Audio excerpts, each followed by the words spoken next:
North ইংল্যান্ডের সান্ডারল্যান্ডে অবস্থিত পেনশাও monument. 28শে August 1844 সালে জন জর্জ ল্যাম্পটনের স্মরণে এটির নির্মাণ কাজ শুরু হয়। 45 সালে এটির কাজ শেষ হয়। এটি নির্মাণ করতে প্রায় খরচ হয়েছিল সেই সময়কার 6,000 পাউন্ড।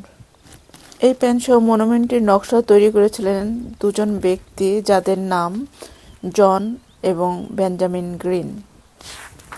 জন জর্জ ল্যাম্পটন তিনি শ্রমিকদের পক্ষে কথা বলতেন। তাকেই ভালোবেসে মানুষ চাঁদা তুলে এই সুন্দর স্তম্ভটি স্থাপন করেছিল। এই মনুমেন্টটি সবার জন্য উন্মুক্ত, সবাই আসতে পারে।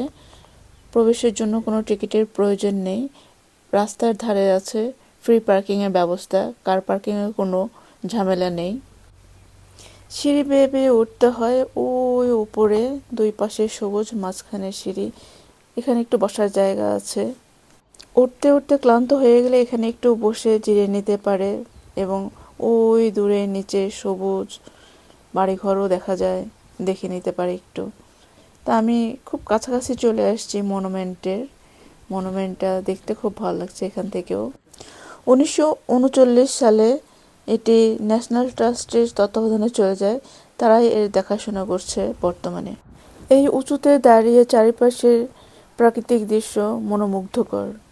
এই স্তম্ভটি উচ্চতা হচ্ছে 70 ফিট এবং লম্বা 98 ফিট। এই মনুমেন্টটি এতটাই বিখ্যাত যে এটি সান্ডারল্যান্ডের ফুটবল ক্লাবের ব্যাজেও স্থান পেয়েছে। কিছুক্ষণ আগে বেশ বৃষ্টি হয়েছে, কিছু পানি জমে আছে। এই যে এখানে সিঁড়ি দেখা যাচ্ছে, এই ছোট্ট সিঁড়ি বেয়ে উপরে উঠতে হবে। বৃষ্টির পানিতে ভিজে আছে। এই যে উঠে গেলাম এখানে। এখানে পুরো 18টি পিলার রয়েছে। 18টি পিলার মাথা উঁচু করে দাঁড়িয়ে আছে, ছাদবিহীন, খোলা আকাশ। তার মধ্যে এখানে একটি পিলার আছে যেটার মধ্যে একটা সিঁড়ি আছে, যে সিঁড়ি বেয়ে উপরে ওঠা যায়। বর্তমানে এটি বন্ধ আছে। গ্রীষ্মকালে এটি টিকিটের মাধ্যমে ন্যাশনাল ট্রাস্ট এটা খুলে দেন।